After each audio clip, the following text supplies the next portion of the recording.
രതീഷ് ചക്രപാണിയിലേക്ക് കൂടി ഒന്ന് പോവുകയാണ്. രതീഷ്, ചക്രപാണി ഒരു ഒറ്റ കാര്യം, അതായത് അസിസ്റ്റൻ്റ് മുതൽ തുറമുഖ സെക്രട്ടറി വരെ ചീഫ് സെക്രട്ടറി അധ്യക്ഷനായ എംപവേർഡ് കമ്മിറ്റി അടക്കം ബോധ്യപ്പെടേണ്ട ഒരു സംഭവം. അതായത് ഇന്നലെ പ്രതിപക്ഷ നേതാവ് പറഞ്ഞത് അടിവരയിടേണ്ടതാണ്. അനുമതി, സർക്കാർ അനുമതിയല്ല, സർക്കാരിൻ്റെ മുൻകൂട്ടിയുള്ള അനുമതി അദ്ദേഹം എടുത്തു പറഞ്ഞു. അപ്പോൾ അങ്ങനെ മുൻകൂട്ടിയുള്ള അനുമതി വേണ്ടതാണ് 25%-ലധികം ഷെയറുകൾ വിൽക്കേണ്ട ഘട്ടത്തിൽ. ഇത് 49% ഷെയറുകൾ വിറ്റിട്ടാണ് ഇത്തരത്തിൽ സർക്കാർ അറിയാതെ നീക്കം നടന്നത്. എന്നിട്ട് മുഖ്യമന്ത്രിക്ക് അതൃപ്തി മാത്രം. അപ്പോഴാണ് താങ്കളടക്കമുള്ളവർ ഉന്നയിച്ച ഈ മംഗളൂരു യാത്രയുടെ ദുരൂഹത, അതിൻ്റെ ഗുട്ടൻസ് ഇതുമായി കണക്ട് ചെയ്യുന്നത് തെറ്റുണ്ടോ? ഞാൻ താങ്കളുടെ ചോദ്യത്തിലേക്ക് വരുന്നതിന് മുമ്പ് ഒരു മിനിറ്റ് എടുത്തൊരു കാര്യം കൂടി ഒന്ന് പറഞ്ഞോട്ടെ. ഈ അദാനിക്കെതിരെ US ഒരു കേസുണ്ടായിരുന്നു. അതായത് 34 ബില്യൺ ആണെന്നാണ് എൻ്റെ ഓർമ്മ. അവരവിടെ നിന്ന് ഒരു ഇൻവെസ്റ്റ്മെൻറ്റ് മേടിക്കുകയും യഥാർത്ഥത്തിൽ ഇവിടെ കൊണ്ടുവന്നിട്ട് അത് മറ്റ് 5 സ്റ്റേറ്റുകളിലെ ഉദ്യോഗസ്ഥന്മാർക്കും രാഷ്ട്രീയക്കാർക്കും ഒക്കെ കൈക്കൂലി കൊടുക്കുകയും ചെയ്തു എന്ന് പറയുന്നൊരു കേസുണ്ട്. അതിൻ്റെ 54 പേജുള്ള ന്യൂയോർക്ക് കോടതിയിൽ സബ്മിറ്റ് ചെയ്തിട്ടുള്ള ഒരു കുറ്റപത്രം ഞാൻ വായിച്ചതാണ്. ആ കേസ് എന്താണ് എന്നുള്ളത് നമ്മളൊന്ന് ഒരു മിനിറ്റ് കൊണ്ടൊന്ന് പറഞ്ഞിട്ട് ഇപ്പോൾ ഇതിലേക്ക് പോയാൽ പ്രേക്ഷകർക്ക് അദാനിയുടെ ഡീലിങ്സ് എങ്ങനെയാണ് എന്നുള്ളതിനെ കുറിച്ചൊരു ഏകദേശ ധാരണ കിട്ടും. അത് 2028 കോടി രൂപ കൈക്കൂലി കൊടുത്തൊരു കേസാണ്. ആ കൈക്കൂലി കൊടുത്ത കേസിൽ 1750 കോടി രൂപ ജഗൻമോഹൻ റെഡ്ഡിയൊക്കെ ഭരിക്കുന്ന ആന്ധ്രാപ്രദേശിന് വേണ്ടി മാത്രമാണ് കൈക്കൂലി കൊടുത്തത്. ആ കൈക്കൂലി കൊടുക്കാനുള്ള കാരണം എന്താണെന്ന് വെച്ചിട്ടുണ്ടെങ്കിൽ യഥാർത്ഥത്തിൽ അദാനി പവറും അതുപോലെ തന്നെ ഈ ഇലക്ട്രിസിറ്റി ബോർഡുകളുമായിട്ട് യാതൊരുവിധ ബന്ധവുമില്ല, ഒന്നും മേടിക്കുന്നില്ല. പക്ഷേ യഥാർത്ഥത്തിൽ എന്താണ് ഇതിൻ്റെ പിന്നിൽ അഴിമതി എന്ന് ചോദിച്ചിട്ടുണ്ടെങ്കിൽ കേന്ദ്ര ഗവൺമെൻറ് ഒരു കമ്പനിയുണ്ട്, സോളാർ എനർജി കോർപ്പറേഷൻ. ആ സോളാർ എനർജി കോർപ്പറേഷനുമായി സ്റ്റേറ്റ് ഗവൺമെൻറ്റിൻ്റെ ഇലക്ട്രിസിറ്റി ഡിപ്പാർട്ട്മെൻറ്റുകൾക്ക് ഒരു പർച്ചേസ് എഗ്രിമെൻ്റ് ഒപ്പിടാം. അതായത് ഞങ്ങൾ ഇത്രത്തോളം വൈദ്യുതി മേടിച്ചോളാം, ഈ അദാനിയുടെ കൂടിയ നിരക്കിന് ഞങ്ങൾ മേടിച്ചോളാം എന്ന് പറഞ്ഞ് ഒപ്പിട്ടിട്ടുണ്ടെങ്കിൽ യഥാർത്ഥത്തിൽ അങ്ങനെ ഒപ്പിട്ടാൽ മാത്രമേ, ഒരു പർച്ചേസ് എഗ്രിമെൻ്റ് ഒപ്പിട്ടാൽ മാത്രമേ ഇവർക്ക് പിന്നെ അദാനിയുടെ കയ്യിൽ നിന്ന് വില കൂടിയ വൈദ്യുതി വാങ്ങിക്കാൻ പറ്റുള്ളൂ, സോളാർ പവർ കോർപ്പറേഷൻ. അപ്പോൾ അത്തരത്തിൽ ഏതാണ്ട് ഒരു 10,000 കോടി രൂപയെങ്കിലും അദാനിക്ക് ലാഭമുണ്ടാക്കിയ ഒരു കരാറാണത്. പക്ഷേ അമേരിക്കയിലെ കേസ് എന്താണെന്ന് വെച്ചാൽ അവിടെ നിന്ന് ഇൻവെസ്റ്റ്മെൻറ്റായി ഉപയോഗിക്കുന്ന പണം ഒരു കാരണവശാലും കൈക്കൂലി കൊടുക്കാൻ പാടില്ല എന്നുള്ളതിൻ്റെ അടിസ്ഥാനത്തിൽ എടുത്തിട്ടുള്ള ഒരു കേസാണ്. ഞാൻ പറഞ്ഞു വന്നത് അദാനി അത്രത്തോളം കൃത്യമായി മുൻകൂട്ടി കാര്യങ്ങൾ പ്ലാൻ ചെയ്യുകയും നടപ്പാക്കുകയും ചെയ്യുന്ന ഒരാളാണ്. അല്ലാതെ വെറുതെ നമ്മൾ രാവിലെ എഴുന്നേറ്റ് അദ്ദേഹം എന്ത് ചെയ്തു ഒരു ഷെയർ അങ്ങോട്ട് ട്രാൻസ്ഫർ ചെയ്യാൻ തീരുമാനിക്കുമെന്നുള്ളത് സാധാരണക്കാരായ ആരും തന്നെ വിചാരിക്കരുത്. പിന്നെ ഇതിൽ അടുത്തൊരു കാര്യമെന്ന് പറയുന്നത്, ഇപ്പം ഇതിൽ സൂചിപ്പിച്ചു, യഥാർത്ഥത്തിൽ ഇതൊരു ഇൻവെസ്റ്റ്മെൻ്റ് അല്ല, ഇത് യഥാർത്ഥത്തിൽ ഒരു ഷെയർ വിൽപ്പന മാത്രമാണ് നടന്നത്. ഈ ഇൻവെസ്റ്റ്മെൻറ്റ് കൊണ്ട് ഒരു മുളകുറ്റി പോലും കൂടുതലായിട്ട് കേരളത്തിലേക്ക് വരില്ല. ഈ ഇൻവെസ്റ്റ്മെൻറ്റ് വന്നില്ലെങ്കിലും കുഴപ്പമില്ല. പക്ഷേ കേരളത്തിലെ മാധ്യമങ്ങളൊക്കെ ആളുകളെ പറ്റിച്ചുകൊണ്ടിരിക്കുന്നത് എന്താണെന്ന് വെച്ചാൽ അദാനിക്കൊരു 13,000 രൂപ കിട്ടി, പക്ഷേ നിങ്ങളെല്ലാം സന്തോഷിക്കൂ എന്ന് പറഞ്ഞ് നമ്മളെ വെറുതെ ഒരാഹ്ലാദിക്കൂ, ഡാൻസ് ചെയ്യൂ എന്ന് പറഞ്ഞുകൊണ്ട് നമ്മളെ പറ്റിച്ചുകൊണ്ടിരിക്കുകയാണ് യഥാർത്ഥത്തിൽ മാധ്യമങ്ങളൊക്കെ തന്നെ. യഥാർത്ഥത്തിൽ എന്താണ് സംഭവിച്ചത്? അദാനി മുടക്കിയിട്ടുള്ളത് 2,454 കോടി രൂപയാണ്. കേരളം മുടക്കിയിട്ടുള്ളത് യഥാർത്ഥത്തിൽ 6,000 കോടിക്കടുത്താണ്. 2,454 കോടി രൂപ മുടക്കിയിട്ടുള്ള അദാനിക്ക് അദ്ദേഹത്തിൻ്റെ കമ്പനിയിലേക്ക് 13,270 കോടി രൂപ ഇപ്പം കിട്ടിയിരിക്കുന്നു. ഏത് കമ്പനിയിലേക്കാണ് കിട്ടിയത്? കേരളത്തിൻ്റെ വിഴിഞ്ഞ പോർട്ടിനൊരു കമ്പനിയുണ്ട്, അത് കേരളത്തിൻ്റെ സ്വന്തം കമ്പനിയാണ്, ആ കമ്പനിയിലേക്കല്ല.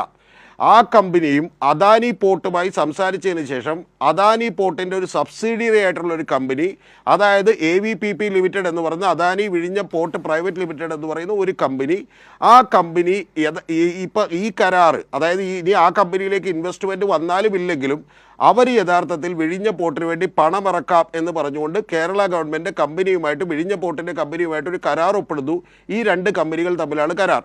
അതായത് പിന്നെ ഈ അദാനിയുടെ കമ്പനിയിലേക്ക് വീണ്ടും അവരുടെയുള്ള ഷെയർ, ആ ഷെയർ 27,000 കോടി രൂപ മൂല്യമുണ്ട് എന്ന് കാണിച്ചുകൊണ്ട് അതിൻ്റെ 49% ഷെയർ വിൽക്കുന്നു. അത് അദാനിയുടെ അകത്തേക്ക് വരുന്നു. യഥാർത്ഥത്തിൽ ഇതുകൊണ്ട് 1 രൂപയുടെ അഡ്വാൻറ്റേജ് പോലും കേരളത്തിലില്ല. പക്ഷേ അദാനിക്കൊരു അഡ്വാൻറ്റേജ് ഉണ്ട്. 2,454 കോടി രൂപ മുടക്കിയിട്ടുള്ള അദാനിയെ സംബന്ധിച്ചോളം ഇപ്പോൾ ഒറ്റയടിക്ക് 13,270 കോടി രൂപ കിട്ടിയിരിക്കുന്നു എന്ന് പറഞ്ഞാൽ 10,766 കോടി രൂപ ഒറ്റയടിക്ക് ലാഭം കിട്ടിയിരിക്കുന്നു. ഇനി ഈ ലാഭം മാത്രമല്ല, യഥാർത്ഥത്തിൽ അദാനിക്ക് 355 ഏക്കർ സ്ഥലമുണ്ട്. കൂടാതെ ഇപ്പോഴുള്ള കമ്പനിയുടെ, അതായത് 60 കൊല്ലത്തേക്ക് ഈ വിഴിഞ്ഞ പോർട്ട് മാനേജ് ചെയ്യപ്പെടുന്ന കമ്പനിയുടെ 51% ഷെയർ കൂടി കയ്യിലുണ്ട്. ഇത്രയും കാര്യങ്ങളൊക്കെ ഉള്ളത് കൊണ്ടാണ് അജീം ഷാദെ വെറുതെ കാറെടുത്ത് മംഗലാപുരത്തേക്കൊക്കെ ഒന്ന് സമയം കളയേണ്ട, 25, 30, 35 ലക്ഷം രൂപ ആയിക്കോട്ടെ ഫ്ലൈറ്റിന് പോര് എന്ന് പറയാൻ ആളുള്ളത് ഇതുകൊണ്ടാണ്. വളരെ ലളിതമാണ് കാര്യങ്ങൾ. അപ്പം യഥാർത്ഥത്തിൽ അത്തരത്തിലുള്ള ഒരു ലാഭം ഉണ്ടാകുന്നു. ഇനി ഈ ലാഭത്തിൽ അടുത്തൊരു പ്രശ്നം, ഏറ്റവും വലിയൊരു തമാശ ഉണ്ട്. ആ തമാശ എന്താണെന്നറിയോ? സെബിക്ക് കത്തെഴുതി എന്നുള്ളതാണ്.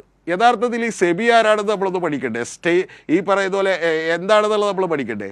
സെബിയുടെ ഇതിനു മുമ്പുണ്ടായിട്ടുള്ള ഒരു ഹെഡുണ്ട്, അവരുടെ പേര് മാധവി പുരി ബുച്ച് എന്നാണ്.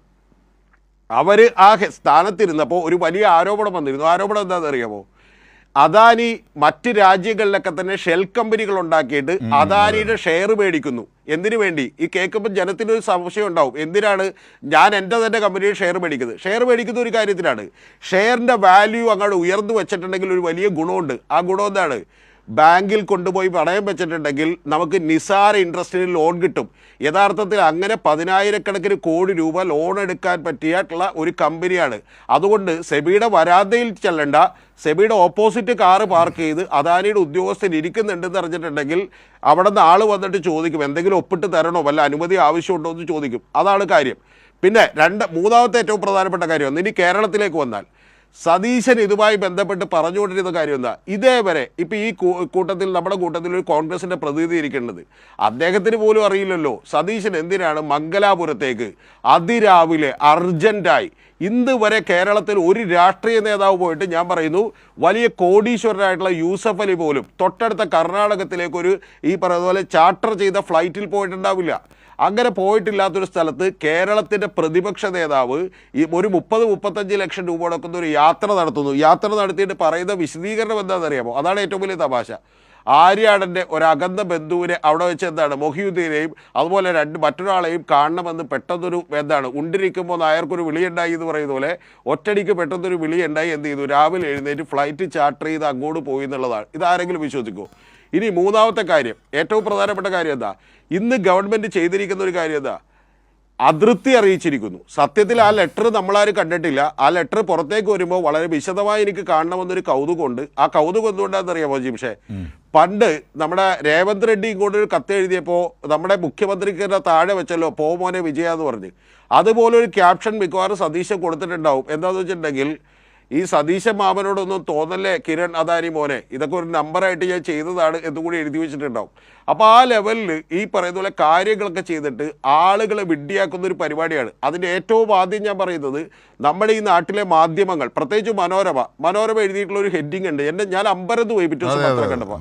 മനോരമ പറയാണ് കേരളത്തിലേക്ക് വന്ന ഏറ്റവും വലിയ ഇൻവെസ്റ്റ്മെൻ്റ് ആണെന്നാണ്. കേരളത്തിലേക്ക് വന്ന ഏറ്റവും വലിയ ഇൻവെസ്റ്റ്മെൻ്റ് ആണ്. കൂടാതെ അടുത്തൊരു തള്ളും കൂടി, അതാണ് ഇന്ത്യയിലേക്ക് തന്നെ പോർട്ടുകളുടെ കാര്യത്തിൽ വന്ന ഏറ്റവും വലിയ ഇൻവെസ്റ്റ്മെൻ്റ് ആണെന്നാണ്. യഥാർത്ഥത്തിൽ നമ്മുടെ ഇവിടെ ഒരു പഴഞ്ചൊല്ല് പറയുമല്ലോ, പട്ടിക്ക് ഈ പറയുന്ന പോലെ മുഴുവൻ കിട്ടി അമ്പട്ടൻ എന്താ കാര്യമെന്ന് ചോദിക്കും.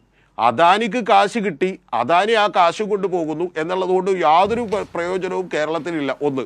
ഇനി രണ്ടാമത്തെ കാര്യം, ഇപ്പം അദാനിയുടെ ഷെയർ വാല്യൂ വലുതായിട്ട് കൂടി. ആ കൂടിയതുകൊണ്ട് എന്ത് ചെയ്യാം? ഇനി ബാക്കിയുള്ള 51% ഷെയറുകൾ കൂടി പണയം വെച്ചോ വേറെ ആർക്കെങ്കിലും വിറ്റുകൊണ്ടോ കോടികൾ സമ്പാദിക്കാം. യഥാർത്ഥത്തിൽ ഈ പല ആളുകളെ സംബന്ധിച്ചും അദാനിയൊക്കെ സംബന്ധിച്ചും അവർ കൃത്യമായി ആളുകളെ ഡീല് ചെയ്യുന്നത് മുൻകൂട്ടി പറഞ്ഞിട്ടുണ്ടാകുമെന്നുള്ള കാര്യത്തിൽ എനിക്കൊരു സംശയമില്ല. കാരണം ഞാനും നിങ്ങളും തമ്മിലൊരു കമ്പനി നടത്തുന്നു, എൻ്റെ കമ്പനിയിലേക്ക് വേറൊരാൾ വരാൻ പോകുന്നു എന്ന് പറഞ്ഞാൽ ഒഫീഷ്യലി ഒന്നും അറിയിച്ചില്ലെങ്കിലും കൃത്യമായിട്ട് അവർ നേരെ കാര്യം പറയും, ഇങ്ങനെ ഒരാൾ വരാൻ പോകുന്നുണ്ട്. അത്തരത്തിൽ അൺഒഫീഷ്യലായിട്ടുള്ള ഒരു ഇൻഫർമേഷൻ VD സതീശന് കിട്ടിയിട്ടുണ്ട്, അത് മുഖ്യമന്ത്രിക്ക് പറഞ്ഞിട്ടുണ്ട്. അല്ലാതെ ഈ പ്രോജക്റ്റിനെ ടോർപ്പിഡ് ചെയ്യാൻ കഴിയുന്ന, ഇതിന് വീറ്റോ ചെയ്ത് വേണമെങ്കിൽ ഈ ഇൻവെസ്റ്റ്മെൻറ്റ് വേണ്ടെന്ന് വെക്കാൻ കഴിയുന്ന ഒരാളെ വെറുപ്പിച്ചുകൊണ്ടുള്ള ഒരു സമീപനവും ഉണ്ടാവില്ല. ഒരു വാചകവും കൂടി പറഞ്ഞാൽ നിർത്താം. യഥാർത്ഥത്തിൽ ഇന്ന് KC വേണുഗോപാലിന് സംശയം തോന്നുകയല്ല, അദ്ദേഹം യഥാർത്ഥത്തിൽ വളരെ സങ്കടത്തോടുകൂടി പറഞ്ഞേക്കുന്ന ഒരു കാര്യമായിട്ടാണ് ഞാൻ വിചാരിക്കുന്നത്. കാരണം ഇവിടെ ഭരിക്കുന്നത് BJP ആണോ അതോ സൂപ്പർ അദാനിയാണോ എന്ന് ചോദിക്കുന്നത്, യഥാർത്ഥത്തിൽ ആ ചോദ്യത്തിൻ്റെ അർത്ഥം എന്താണെന്ന് അരിയാഹാരം കഴിക്കുന്ന കംപ്ലീറ്റ് പേർക്ക് മനസ്സിലാവും. ബിസിനസ് രംഗത്ത് പലപ്പോഴും ഇത്തരത്തിലുള്ള പല പരിപാടികളും, അതായത് BJP ഭരിക്കുന്നോ എന്ന് കെ സി വേണുഗോപാലിനെ പോലെ ദേശീയ സംഘടനാ ജനറൽ സെക്രട്ടറിക്ക് സംശയം തോന്നുന്നു, അല്ലെങ്കിൽ ആണെന്ന് അദ്ദേഹം പറയുന്നു, അല്ലെങ്കിൽ ആണോ എന്ന സംശയത്തിലൂടെ അദ്ദേഹം കേരളത്തെ മുൾമുനയിൽ നിർത്തുന്നു. അത് മാത്രമല്ല, സമീപനം പോലും നോക്കൂ വി ഡി സതീശൻ്റേത്. ഈ റിവേഴ്സ് റെമിറ്റൻസ് എന്ന് പറഞ്ഞുകൊണ്ട് അതിഥി തൊഴിലാളികളെ ആക്ഷേപിക്കുന്നതിലേക്ക് പോലും നീങ്ങി. ഇന്ന് കവി സച്ചിദാനന്ദനൊക്കെ പോലും അതിനെ വിമർശിച്ചിട്ടുണ്ട്.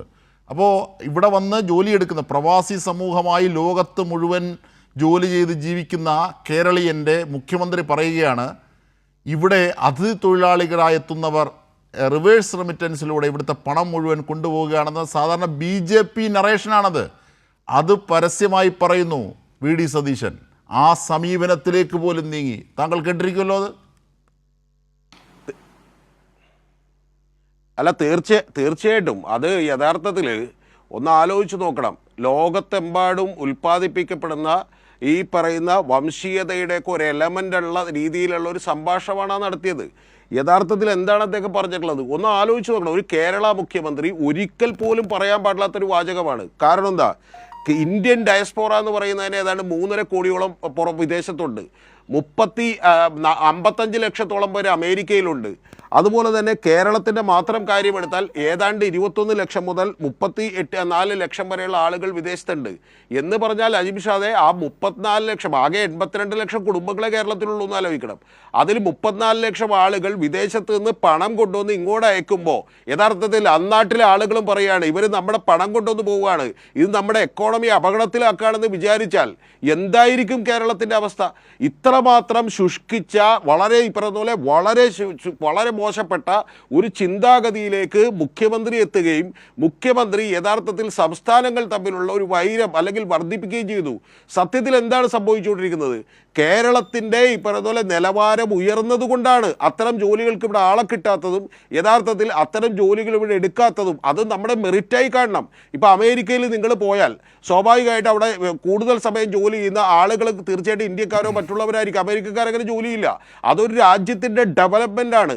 ആ ഡെവലപ്മെൻറ്റിനെ കുറിച്ചോ എക്കണോമിക്സിനെ കുറിച്ചോ ഒന്നും മനസ്സിലാക്കാത്ത, യഥാർത്ഥത്തിൽ അങ്ങേയറ്റം മനുഷ്യത്വരഹിതമായ, മനുഷ്യത്വഹീനമായിട്ടുള്ള ഒരു വാചകമാണ് വി ഡി സതീശൻ്റെ ഭാഗത്ത് നിന്ന് ഉണ്ടായിട്ടുള്ളത്. അത് അദ്ദേഹം കേരള മുഖ്യമന്ത്രിയാണ് എന്നുള്ളതിൽ തീർച്ചയായിട്ടും എനിക്ക് വലിയ നാണക്കേടാണ് എനിക്ക് യഥാർത്ഥത്തിൽ ആ ഡയലോഗ് കേട്ടപ്പോൾ തോന്നിയത്. അതിൽ അദ്ദേഹം പറയുന്നത് ഏറ്റവും പ്രധാനപ്പെട്ട ഒരു വാചകമുണ്ട്, അത് കേട്ടപ്പോൾ ഞെട്ടിപ്പോയി. അദ്ദേഹം പറയുന്നത് ഇത് കേരളത്തിന് വലിയ അപകടകരമായ സിറ്റുവേഷനാണ്, നിങ്ങൾ ശ്രദ്ധിക്കണമെന്നാണ്. എന്ന് പറഞ്ഞാൽ നമ്മുടെ ഇവിടെയുള്ള ആളുകൾക്ക്, ഇവിടെ സാധാരണ പണിക്ക് വരുന്ന ആളുകളോട് പോലും ഓഹോ നീയൊക്കെ നമ്മുടെ പൈസ കൊണ്ട് പോവാണല്ലേ എന്ന് പറയുന്ന ഒരു തോന്നലുണ്ടാവണമെന്നാണ്. എത്ര കഷ്ടമാണ് കേരളത്തിലെ ഒരു രാഷ്ട്രീയക്കാരനും. സാധാരണഗതിയിൽ ഇന്ത്യയിലെ ഏത് പാർട്ടി ഭരിക്കുന്ന സംസ്ഥാനങ്ങളിലെ മുഖ്യമന്ത്രിമാരാണ് ഈ രീതിയിൽ അപരനിന്ന പറയുന്നത്? സാധാരണഗതിയിൽ ചക്രവാണി അല്ല, അതാണ് പറഞ്ഞത്. ഒരാൾ പോലും അങ്ങനെ പറഞ്ഞിട്ടില്ല എന്ന് മാത്രമല്ല, യഥാർത്ഥത്തിൽ ഇന്ത്യയിലെ സിറ്റുവേഷൻ എന്താണെന്ന് മനസ്സിലാക്കണം. മഹാരാഷ്ട്ര കഴിഞ്ഞിട്ടുണ്ടെങ്കിൽ ഇന്ത്യയിൽ ഏറ്റവും കൂടുതൽ ഈ പറഞ്ഞ പോലെ റെമിറ്റൻസ് കിട്ടുന്ന 23%, നമ്മുടെ NSDPയുടെ 23% റെമിറ്റൻസ് കിട്ടുന്ന ഒരു സ്റ്റേറ്റിൽ നിന്നുകൊണ്ട് ഇത്ര വലിയ ഈ പറഞ്ഞ വങ്കത്തരം എങ്ങനെയാണ് ഒരു മുഖ്യമന്ത്രിക്ക് പറയാൻ കഴിയുക എന്നുള്ളത് നമുക്കറിയില്ല. യഥാർത്ഥത്തിൽ എനിക്ക് ഒരു കാര്യത്തിൽ ഞാൻ സത്യത്തിൽ ഈ വീഡിയോ തന്നെ 3 തവണ കണ്ടു നോക്കി. എന്താണെന്നറിയാമോ?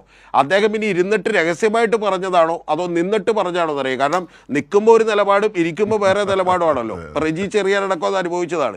അപ്പോൾ അത്തരത്തിലായിരിക്കും എന്നാണ് ഞാൻ വിചാരിച്ചത്. പക്ഷേ എന്നെ അത്ഭുതപ്പെടുത്തിയൊരു കാര്യം അത്തരത്തിലല്ല, ഇദ്ദേഹം ഇതുപോലെ തന്നെ പറഞ്ഞാണെന്ന് തോന്നി. ഇനി അജിം ഷാദ് ഇതുകൊണ്ട് തീർന്നില്ല കേട്ടോ. നാളെ അദ്ദേഹം പറയാൻ പോണത് എന്താണെന്നറിയാമോ? മിക്കവാറും രതീഷ് ചക്രവാണി ഇത് വെറുതെ പറഞ്ഞാണ്, ഞാനിങ്ങനെ പറഞ്ഞിട്ടില്ല, ഇന്നലെ ഞാൻ നിയമസഭയിലും ഉണ്ടായിട്ടില്ലെന്ന് പറയും.